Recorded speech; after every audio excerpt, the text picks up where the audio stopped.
fortunate here at Sanford to own and farm this extraordinarily high-quality vineyard. That's the starting point. Own-rooted vines planted 50 years ago in this, what could arguably called a perfect environment for growing Chardonnay and Pinot Noir.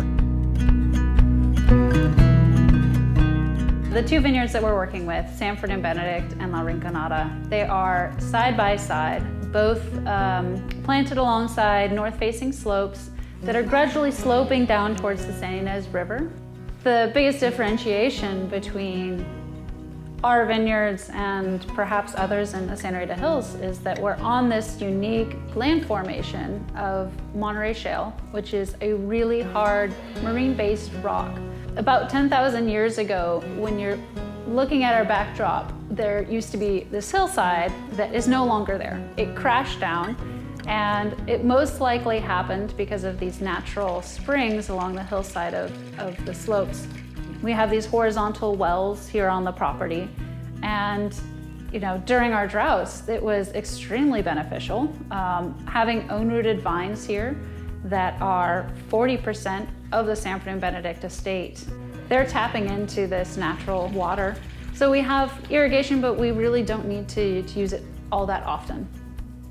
We have very diverse soils because of this landslide. It happened primarily here at Sanford and Benedict, and a little bit of Monterey Shale is deposited into the hillsides of La Rinconada. We have a very diverse mix of marine-based soils here.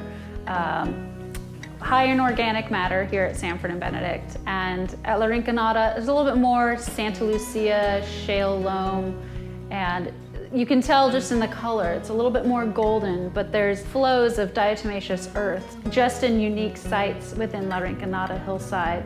As you slope down the hillside of La Rinconada, we're getting more into our Chardonnay territory, which is where Chardonnay just really comes alive. We have a little bit more water holding capacity, which makes it ideal for Chardonnay. And then also the vines are a little bit more protected from the hillside. Whereas a Pinot Noir, it can use a little bit more of a challenge in its growth, and so it's a little bit more exposed, but what that does is give it a little bit more enticing qualities. Sometimes a little thicker skins, but decreasing the yield, and the fruit that hangs on is absolutely concentrated.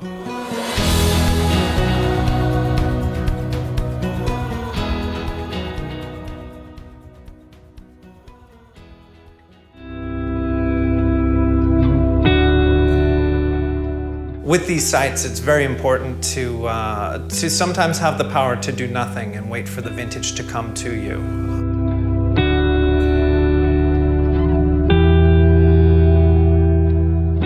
If you're there throughout the season, you can pick up on these cues, and that informs all of our decisions, not just from the canopy management to soil management, to how we're treating the vines, to how much whole cluster we're using, to when we're picking, and to how a site reacts, if it's an introvert or an extrovert, if it likes a lot of contact or if it likes you to pull back from it.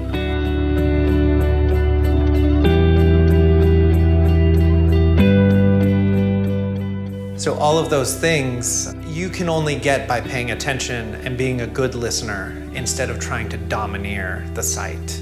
And we don't sit back and do nothing, but knowing when to do something as opposed to consistently doing the wrong thing is essential to us making these wines. All vineyards, all sites, even my garden, has a personality to it, and understanding how to get the most out of that site, out of that personality is really key to letting these wines express themselves the best. For La Rinconada and Sanford and Benedict to really be expressive in the way that we know them, to identify their personalities has been essential, and it's something that we work on all the time. And it sounds a little, mystical in a lot of ways, but it's very important to understand whether one is an introvert or one is an extrovert. We know that Chardonnay at Sanford and Benedict is very introverted. It doesn't react well to stirring the lees. It doesn't react well to picking very late. And that touches on how we work the soil, the different exposures to the canopy and the fruit. the choices in cooperage, the amount of contact that the lees has with the wine, the temperature that it ferments at. All of those things are very essential to knowing if you have a site that's more introverted or extroverted.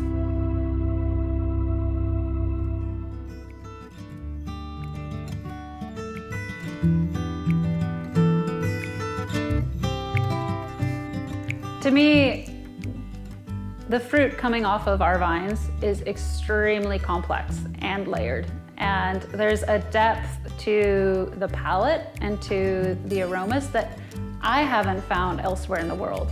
And it's really interesting to open up a bottle of Sanford and Benedict or La Rinconada Pinot Noir from a different producer and just know it tastes like home. Like I get this sense of place, and what that is it's hard to like bottle up into a tiny little nutshell, but for me it's dark cherry, it's a little bit of white pepper, it's a balance of earth and spice.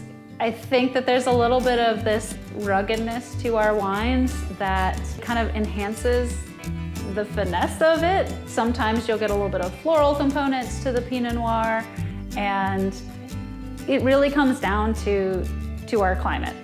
I think that's first and foremost about the Santa Rita Hills, is that we have only 3 to 4 hours each day to ripen the fruit. And because it's such a short window during the day that we go up into the 80s, that it takes a longer time for the fruit to develop. It's actually elongated because we're coming out of bud break early, and it just takes a longer time to get to the ideal ripeness. And so we're picking our fruit in September or October, and that extra hang time is what really presents a wine of depth, and there's a density to the color and the texture without having to over extract it on the fermentation side. So it's just happening naturally out in the vineyard. And it's not about good chemistry. It's about the vineyards. Own quality vineyards, farm them thoughtfully, focus on winemaking as a highlight to the place, as opposed to winemaking to steer the wines in a particular direction in terms of flavor profile. We have this unbelievable resource, this extraordinary vineyard, 50 years old, that is as healthy can be. And we're farming it in a way that's really quite extraordinarily thoughtful, not just to produce high quality fruit, but also because our responsibility is to hand it over to the next generation. And I believe that my responsibility is to hand it over to the next generation in better condition than we found it.